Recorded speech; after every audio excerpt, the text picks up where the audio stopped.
Good morning, students. This is Pradyuman sir again in front of you, and today we are going to start our new topic of lesson first, that is evolution of computer. Okay, so tomorrow I will give you an overall review about the third generation of computer, fourth generation of computer, and fifth generation of computer. And now I will give you all over review on characteristics of computers. Okay. तो कल मैंने आपको बताया था कि third generation of computer के बारे में जो बेसिक नॉलेज थी वो मैंने आपको दी। फोर्थ जनरेशन और फिफ्थ जनरेशन के जो कंप्यूटर थे उनके बारे में भी मैं आपको बेसिक नॉलेज प्रोवाइड कराई। ठीक है, अब मैं आपको कैरेक्टरिस्टिक्स ऑफ कंप्यूटर बताऊंगा। बट फर्स्ट ऑफ ऑल, जो भी मेरे चैनल पर नए हैं, for new viewers, please like, subscribe and share my channel so that everyone can get my video. Okay, आपको सबसे पहले मेरे चैनल को सब्सक्राइब करना है, उसके बगल में बेल आइकन आएगा, उसको प्रेस करके ऑल को सिलेक्ट कर लेना है। इसके बाद आपको मेरी वीडियो को अगर आपको अच्छी लगती हैं तो आप लाइक कर सकते हैं, अगर आपको अच्छी नहीं लगती तो आप डिसलाइक भी कर सकते हैं।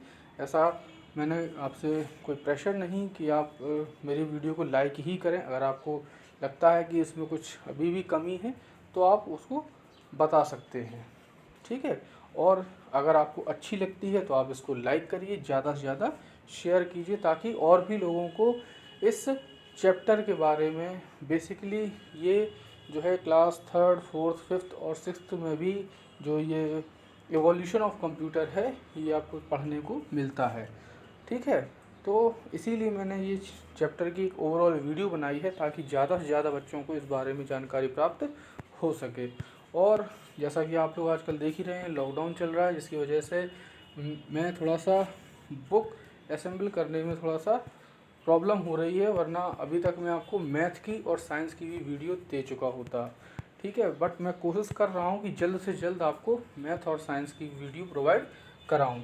सो starting from the characteristic of computer, a computer is better than human being as it possesses the following capabilities। ठीक है, ऐसा देखो, बनाया भले ही चाहे कंप्यूटर को इंसान ने ही है, लेकिन कंप्यूटर जो है वो इंसान से भी बेहतर है। क्यों बेहतर है? क्योंकि उसमें जो है स्पीड है, ठीक है, वो 100% एक्यूरेसी के साथ काम कर सकता है, बशर्ते आपने उसमें सही इनपुट दिया हो। ठीक है, अगर आपने उसमें 2+2 अगर आपने डाला है और आपका क्वेश्चन सही है तो उसका आंसर 110% उसका जो आंसर होगा वो कितना होगा? 4 ही होगा। ठीक है, तो ऐसे ही उसमें और भी कई सारे जो उसके कुछ ऐसे गुण हैं, करेक्टरिस्टिक मीन्स गुण जो हैं कंप्यूटर के, वो इस वीडियो में आपको पता चलेंगे। तो यहाँ पर पहला आपको करेक्टरिस्टिक दिया गया है speed.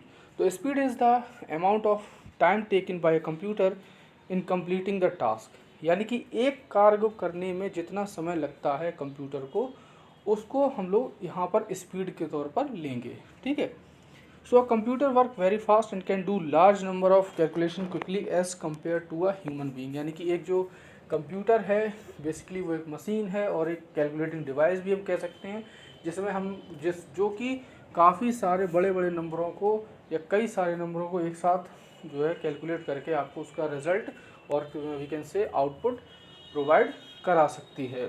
Computer are classified on the basis of instruction that they execute per second, यानी कि वो आपको तुरंत के तुरंत ही आंसर देंगे। बस आपका जो क्वेश्चन है, आपकी क्वेश्चन के बेसिस पर, ठीक है, आपके क्वेश्चन के बेसिस पर वो आपको जो है, जो आपने इंस्ट्रक्शन दिए होंगे, जो आपने कमांड दी हुई, उनके बेसिस पर वो जो आपको रिज़ल्ट है एग्जीक्यूट करेंगे। नाउ एक्यूरेसी, एक्यूरेसी पर आते हैं। तो यहाँ पर देखेंगे हम लोग कि accuracy refers to the degree of perfection of operation perform by a computer. Accuracy मतलब होता है कि जैसे अगर एक सपोज एक टीचर ने एक बच्चे को पढ़ाया, ठीक है, अब वो बच्चा एग्ज़ाम में लिखने जाता है और एग्ज़ाम करके आता है, तो बच्चा तो हमेशा यही कहेगा कि सर मैं तो बहुत अच्छा पेपर करके आऊँ, लेकिन जब उसका रिज़ल्ट सामने आएगा, जब उसके नंबर दिखाई देंगे, तब पता चलेगा कि कितना एक्यूरेट उस टीचर ने, सॉरी, उस बच्चे ने जो है पढ़ाई की थी, ठीक है, और कितना उसने सच बताया और कितना उसने मेहनत की थी। तो जितनी ज़्यादा उसने मेहनत की होगी, जितनी ज़्यादा उसने पढ़ाई की होगी, उसके अकॉर्डिंग ही उसके नंबर आएंगे।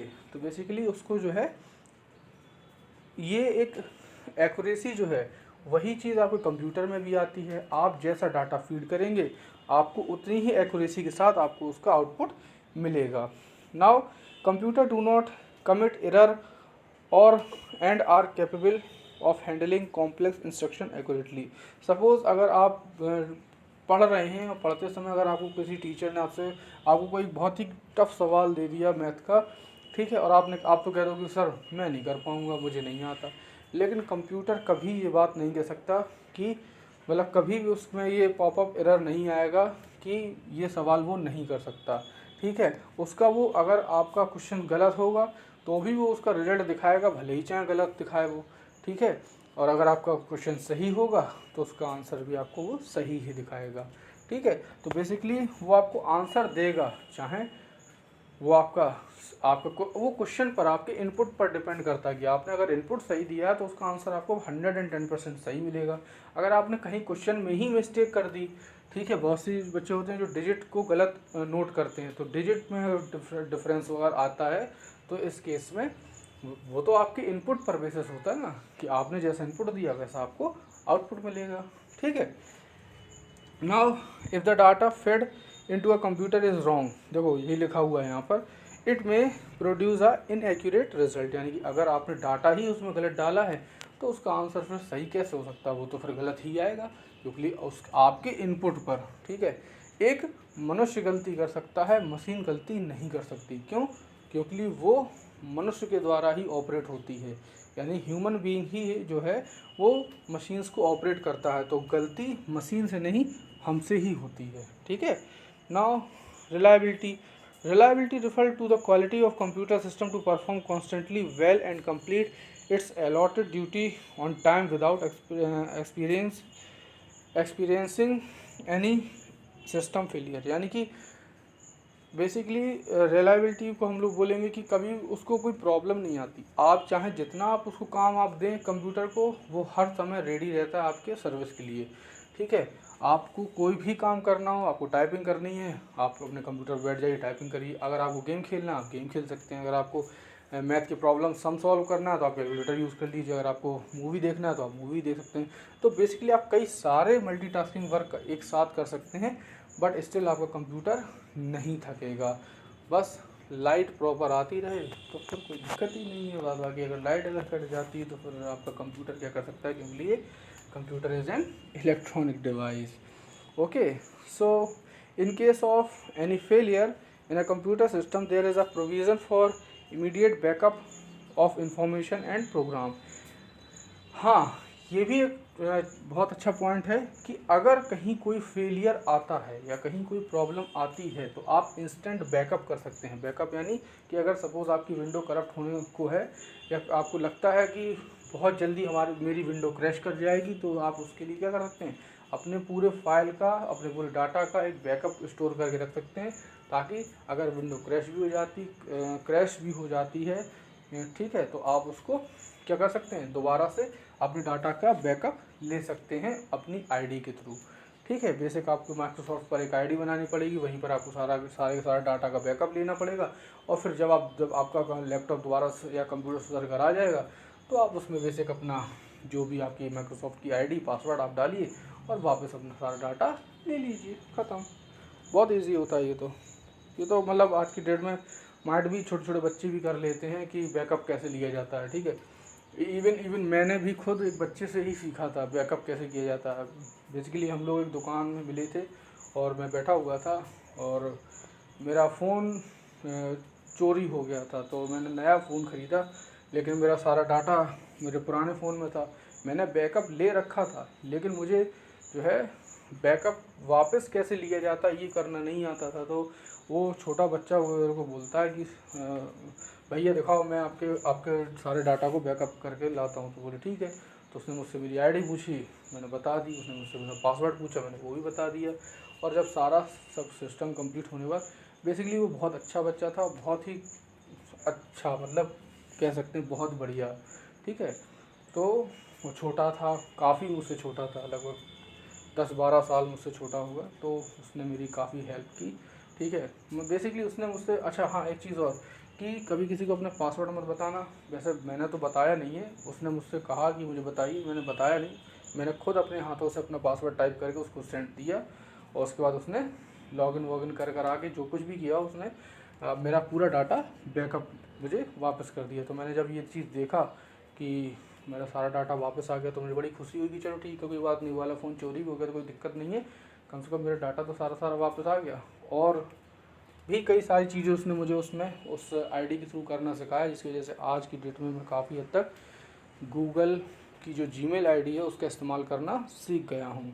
ओके, तो ऐसा नहीं है कि बच्चे ही टीचर्स से सब कुछ सीखते हैं, बेसिकली टीचर भी बच्चों से बहुत कुछ सीख लेते हैं, ठीक है। और इससे जो है क्योंकि कुछ बच्चे ऐसे होते हैं जिनके पास उनकी भी स्टोरेज क्षमता बहुत ज़्यादा होती है, टीचर्स से भी ज़्यादा होती है। तो वो बेसिकली जहाँ पर भी, जहाँ कहीं भी जाते हैं, चाहे जिस किसी की भी बातें सुनते हैं, तो वो अपने उसको माइंड में स्टोर कर लेते हैं, फिर उसको वो, अगर वो अच्छी बात है तो वो सबको बताते हैं, ठीक है। तो ऐसे ही आपको भी अपने अंदर जो भी आपके अंदर डिस्कशन हो, आप उसको सबके सामने डिस्कस करिए, ठीक है। 4 लोगों के सामने बैठ के, इसको एक ग्रुप डिस्कशन बोलते हैं। तो जब आप ग्रुप में डिस्कशन करेंगे तो आपका जो नॉलेज है वो और ज़्यादा बढ़ेगा। अगर आपका नॉलेज कम है या अगर आपका नॉलेज गलत है, ठीक है, अगर आपको किसी चीज़ का ज्ञान नहीं है या अगर आपको कोई चीज़ किसी ने गलत बता दी, तो कम से कम जब आप उस चीज़ को किसी के सामने रखोगे तो अगला आपकी बात को कैंसिल आउट करेगा, कहेगा ये चीज़ गलत है, सही इसका ये होगा, ठीक है। तो बेसिकली आपको अपने ग्रुप में डिस्कशन करना चाहिए ताकि आप भी एकदम एक्यूरेट आंसर दे सको, ठीक है।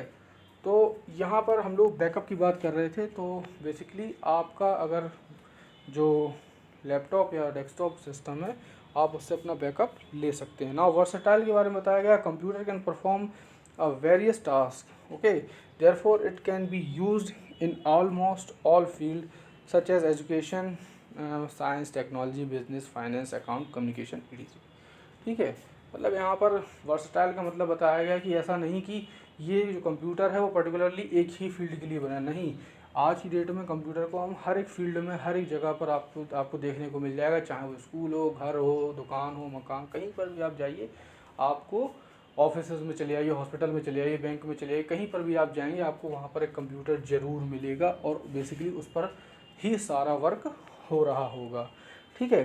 तो स्टोरेज की बात करते हैं। अब सीधी सी बात है, जो पहले के टाइम में जो कंप्यूटर होते थे उनमें बेसिकली हम लोग पंच कार्ड और मैग्नेटिक टेप यूज़ करते थे, इसलिए क्या होता था कि उनमें हम लोग डाटा ज़्यादा स्टोर नहीं कर पाते थे। लेकिन आज की डेट में हमारे पास हार्ड ड्राइव है, ठीक है। Hard disk drive, sorry, hard disk drive नाम सुन के ही पता चलता है कि हाँ कोई बहुत ऐसी चीज़ जिसमें काफ़ी हद तक डाटा, ठीक है। आज की डेट में जो हार्ड ड्राइव्स आती हैं, हार्ड डिस्क ड्राइव आती हैं, वो बेसिकली 20 टेराबाइट्स की होती हैं, ठीक है। 20 टेराबाइट्स की एक हार्ड डिस्क ड्राइव, बेसिकली इतना ज़्यादा डाटा, ठीक है।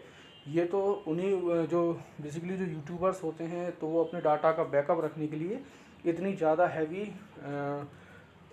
हार्ड ड्राइव का यूज़ करते हैं, ठीक है। सॉलिड स्टेट ड्राइव भी है, वो भी अच्छी खासी काफ़ी महंगी आती है और उसमें भी खूब काफ़ी सारा आप डाटा स्टोर करके रख सकते हैं। इवन आपके कंप्यूटर और लैपटॉप्स में भी इतना सारा जो एक बैकअप के लिए डाटा आता है, जो ड्राइव्स आती हैं वो भी बेसिकली 1122 टेराबाइट्स की होती हैं। तो बेसिकली डाटा का तो कोई लोड ही नहीं है, आप चाहें कितना भी डाटा स्टोर करिए, बहुत है मेरे पास, ठीक है। मेरे पास सब कुछ है सारा डाटा है, तो ये हम कह सकते हैं। तो यहाँ पर स्टोरेज के बारे में बताया, storage is the capacity of computer to store data. Storage वह एक कैपेसिटी है जिसके ज़रिए हम लोग अपने कंप्यूटर में अपना डाटा को स्टोर करते हैं। तो computer can store large amount of data which can be use any time, यानी कि हम लोग डाटा को स्टोर क्यों करते हैं, इसलिए स्टोर करते हैं ताकि अगर हमें फ्यूचर में कभी उसकी ज़रूरत पड़े तो बेसिकली हम उसको आसानी से इस्तेमाल कर सकें, ठीक है। अगर सपोज़ हमारे कई सारे, मान लो सपोज 100 फ्रेंड है मेरे, और मैंने 100 फ्रेंड की एक पूरी फ्रेंड लिस्ट बना ली, और उस फ्रेंड लिस्ट में मैंने उनका नाम, ठीक है, और बेसिकली उनका नंबर, उनका WhatsApp number, and after that उनका ईमेल एड्रेस एंड उनका होम एड्रेस, परमानेंट एड्रेस जिसको बोलते हैं, तो वो मैंने सारा उसको एक लिस्ट बना के मैंने अपने कंप्यूटर में सेव कर ली।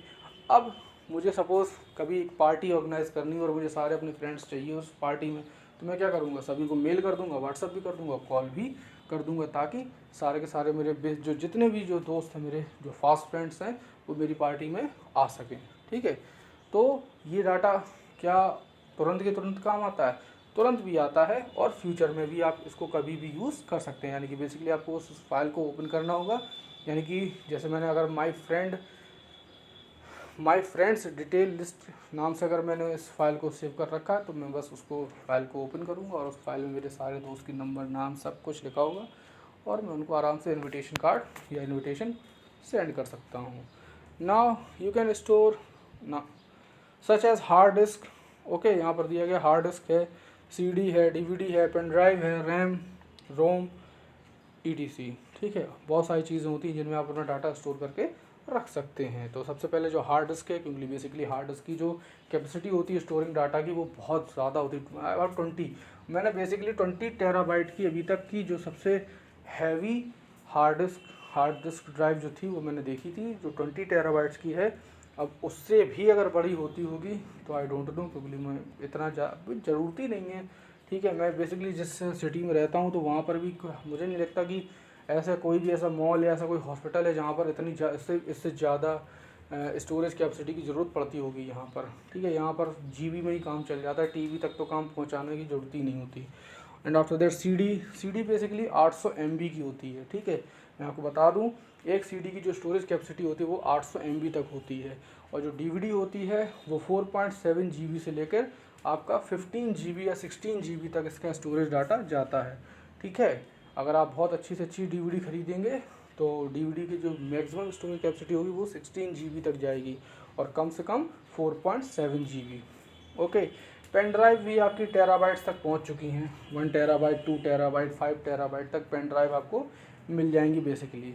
ठीक है, रैम एंड रोम, जब मैं बहुत ज़्यादा मतलब बहुत ज़्यादा तो नहीं कह सकते, छोटा था, तो मैंने जब मेरा फ़ोन आया था तो उस फ़ोन में मेरे में 1 GB की रैम थी।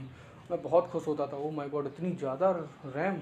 लेकिन बेसिकली आज जब मैं फ़ोन देखता हूँ पता चलता है 16 GB की तो रैम है उसमें खाली, और रोम पता चलता है 1.5 टेराबाइट की रोम है उस मोबाइल में।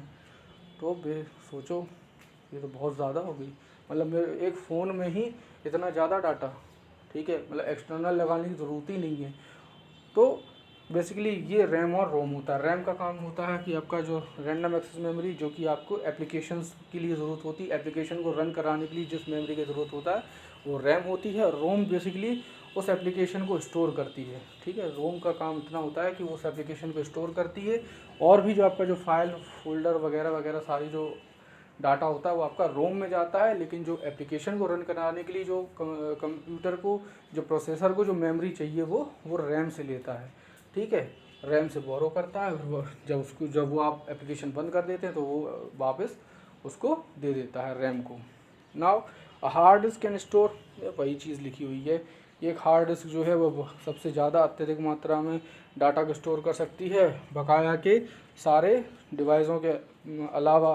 ठीक है, और the maximum amount of data that can be store depend on the device chosen by the user. अब ये आपके ऊपर डिपेंड करता है कि आप किस फील्ड में हो और आपको किस टाइप का, कितने हाईएस्ट डाटा का आपको कंप्यूटर चाहिए। बेसिकली जब मैंने अपना कंप्यूटर ख़रीदा था तो उसमें मुझे बताया गया कि 4 GB की रैम और 1 टेराबाइट की रोम है, तो मैंने कहा इतना मेरे लिए पर्याप्त है, क्योंकि मुझे वैसे भी उस समय कुछ नहीं करना था। लेकिन but now I am a YouTuber, so I just purchase some hard drive and solid state drive also, SSD. I purchase SSD and HDD both.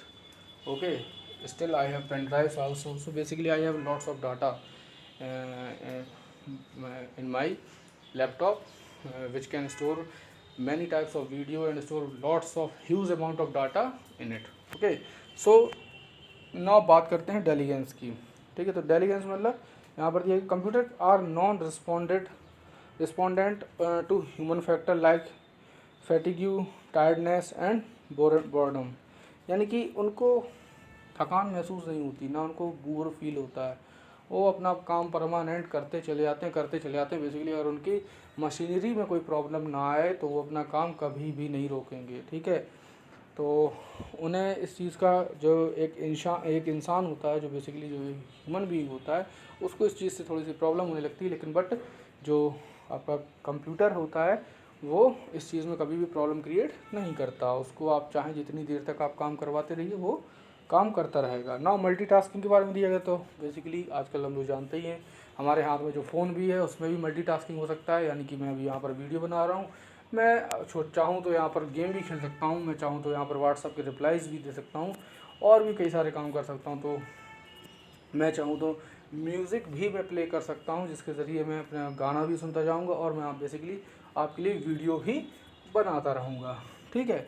तो ऐसे ही आपके आजकल के जो लैपटॉप्स आते हैं उनमें भी आप बेसिकली कई सारे काम एक साथ कर सकते हैं। जैसे आप गाना भी चला सकते हैं, टाइपिंग भी कर सकते हैं, और आप अपना कोई अदर नेट पर सर्फिंग का वर्क भी कर सकते हैं, ठीक है। आप एक साथ कई सारी विंडोज़ को भी ओपन कर सकते हैं। बस डिपेंड करता है कि आपकी रैम, ठीक है, अच्छी हो, ठीक है, काफ़ी तगड़ी हो रैम, मतलब लगभग कम से कम 4 to 8 GB की तो होनी ही चाहिए, ताकि आपका जो लैपटॉप है वो सपोर्ट कर पाए। क्योंकि और फिर प्रोसेसर भी अच्छा होना चाहिए।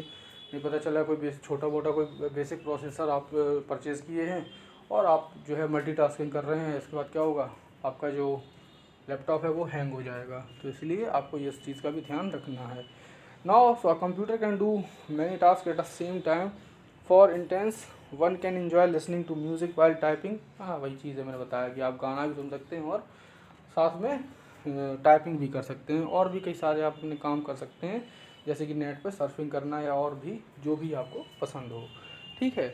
नाउ लिमिटेशन ऑफ कंप्यूटर, तो यहाँ पर लिमिटेशन ऑफ कंप्यूटर बताया गया है क्या, कि यहाँ पर उसके कुछ कंप्यूटर के कुछ दायरे बताए गए हैं कि इसके बियॉन्ड आपका कंप्यूटर नहीं जा सकता। जैसे पहले इनकैपेबिलिटी ऑफ टू थिंकिंग, जैसा कि मैंने आपको बताया था, 5th जनरेशन ऑफ कंप्यूटर में जो साइंटिस्ट लोग हैं वो इस चीज़ पर रिसर्च कर रहे हैं कि कंप्यूटर मशीन भी अपने आप से सोच सके, ठीक है, बेसिकली वो आपसे बात कर सकें, ठीक। क्योंकि आज के टाइम में जो हमारे पास जो कंप्यूटर और जो मोबाइल फ़ोन से, उसमें हमें क्या करना पड़ता है, बेसिक एक कमांड देनी पड़ती है गूगल को पहले, ठीक है। हम लोगों को एक वर्ड बोलना पड़ता है, hey Google, afterwards the Google assistant activated होता है ना। लेकिन क्या हम लोग अपने मम्मी पापा से भी ऐसे बोलते हैं, हे पापा, हे मम्मी, तभी मम्मी पापा एक्टिवेट होते हैं? नहीं, हम लोगों को बेसिकली अपनी जो भी बात बोलनी होती है तो हम लोग डायरेक्ट अपने मम्मी पापा से वो बात स्टार्ट करते हैं, और इन रिस्पॉन्स हमें मम्मी पापा से एक डिज़ायर्ड आइडिया प्राप्त होता है, ठीक है। तो ऐसा ही जो साइंटिस्ट हैं वो चाहते हैं कि बेसिकली हमें मशीन से एक ऐसा ही डिज़ायर्ड आइडिया प्राप्त हो। तो जो कंप्यूटर है वो सोच नहीं सकता, बट सोचने की क्षमता रखता है, ठीक है, ये ध्यान रखना। सोच नहीं सकता लेकिन सोचने की क्षमता रखता है। क्यों? क्योंकि उसमें प्रोसेसर लगा होता है, जिसके कारण ही वो प्रोसेस कर पाता है। आप जो भी इनपुट डालेंगे उसको वो प्रोसेस करेगा और उसके अकॉर्डिंग ही वो उसका आउटपुट आपको शो करेगा। नाउ अगला दिया गया है no intelligence. No intelligence basic, अगर आप कंप्यूटर में गलत चीज़ फीड कर देंगे तो वो आपको उसके अकॉर्डिंग आंसर दे देगा। आप उसमें सही चीज़ फीड कर देंगे तो उसके अकॉर्डिंग, मतलब बेसिक आपके इनपुट पर डिपेंड करता है आपका कंप्यूटर सिस्टम। मतलब आपका ही नहीं, मेरा भी, सबका, मतलब जितने भी आज वर्ल्ड में कंप्यूटर चल रहे हैं वो बेसिकली आपके इनपुट पर डिपेंडेंट है, ठीक है। अगर आपने इनपुट सही डाला है तो आपका कंप्यूटर इंटेलिजेंट है। अगर आपने इनपुट गलत डाला है तो वो उसको ऑटो करेक्ट नहीं कर सकता। अब आप कहेंगे सर MS वर्ड में या कुछ जगहों पर ऑटो करेक्ट का फंक्शन आ गया, तो बेसिकली ऑटो करेक्ट का फंक्शन वहाँ पर आ गया जहाँ पर आपकी स्पेलिंग्स में छोटी छोटी मिस्टेक्स होती हैं। सपोज़ आप गुड तो नहीं बोलूँगा, क्योंकि गुड में अगर एक वो हटा भी दूँ तो गॉड हो जाएगा, तो बेसिकली गॉड की स्पेलिंग भी सही होती है। लेकिन हाँ, डिपेंड करता है। अब हाँ, ये गॉड की स्पेलिंग ले लेते हैं, जैसे GOD होता है, बट अगर आप बेसिकली टाइपिंग कर रहे हैं और बीच लाइन में आप कहीं गॉड लिखते हैं और जी आपका स्मॉल हो जाता है, तो जी आपने स्मॉल GOD लिखा, तो क्या होगा, जो आपका ऑटो करेक्ट फंक्शन होगा वो जी को ऑटोमेटिकली कैपिटल कर देगा। तो ये तो एक बेसिक से फंक्शंस हैं, ठीक है। ये कोई बहुत हाईफाई फंक्शन नहीं है जिसको हम लोग इंक्लूड कर सकते हैं। ओके, सो बेसिकली हम कहेंगे कि नो इंटेलिजेंस, यानी अपने आप से वो किसी चीज़ को सही नहीं कर सकता। नॉट डिपेंडेंस ऑन पावर, यानी कि जैसा कि हम सब लोग जानते हैं computer is electronic machine, thus it dependence on power make it costly, यानी कि जो कि बिजली पर चलता है और जिसकी वजह से हमें काफ़ी हद तक खर्चा उठाना पड़ता है। लेकिन बेसिकली जो आजकल के कंप्यूटर्स आ रहे हैं वो काफ़ी हद तक सस्ते हो गए हैं और उनमें बिजली भी बहुत कम इस्तेमाल होती है। ठीक है, तो आपका ये लेसन कंप्लीट हो गया है। यहाँ पर मैं ये कुछ पॉइंट्स आपको दिखा रहा हूँ, आपको ये पॉइंट्स को रीड करना है, इनको लर्न करना है। ठीक है, और बस यही है सब कुछ, इतना ही, उसके बाद ख़त्म हो गया। अब रही बात आगे की, तो एक काम करते हैं कि जो नेक्स्ट लेसन है आपका वो मैं आपको उसकी वीडियो जल्द ही यानी कि कल आपको प्रोवाइड कराऊंगा।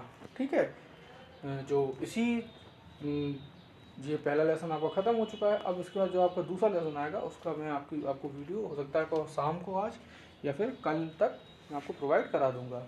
ओके, और जाते जाते मैं सिर्फ एक ही बात कहना चाहूँगा कि अगर आप मेरे चैनल पर नए हैं और अभी तक आपने मेरे चैनल को सब्सक्राइब नहीं किया है तो यार कर दो सब्सक्राइब। क्या चाहते हो कि तुम्हारे पास आकर तुम्हारा फ़ोन छीन के सब्सक्राइब करूं? तो ऐसा ना हो कि मैं तुम्हारा फ़ोन छीन कर सब्सक्राइब करूं, तुमको खुद सब्सक्राइब करना पड़ेगा। तो जो लाल कलर से लिखा होता है ना सुंदर सुंदर सा सब्सक्राइब बटन, उसको क्लिक करो। उसके बगल में घंटी आएगी, बेसिकली वो मंदिर की घंटी नहीं होगी लेकिन एक घंटी होगी, उसको आपको प्रेस करना होगा। जैसे ही प्रेस करोगे तो उसमें एक लिस्ट खुल कर आएगी जिसमें सबसे ऊपर नंबर पे लिखा होगा ऑल। तो उसको यार भी जब इतना सब किया है तो ऑल को भी सिलेक्ट कर ही लेना।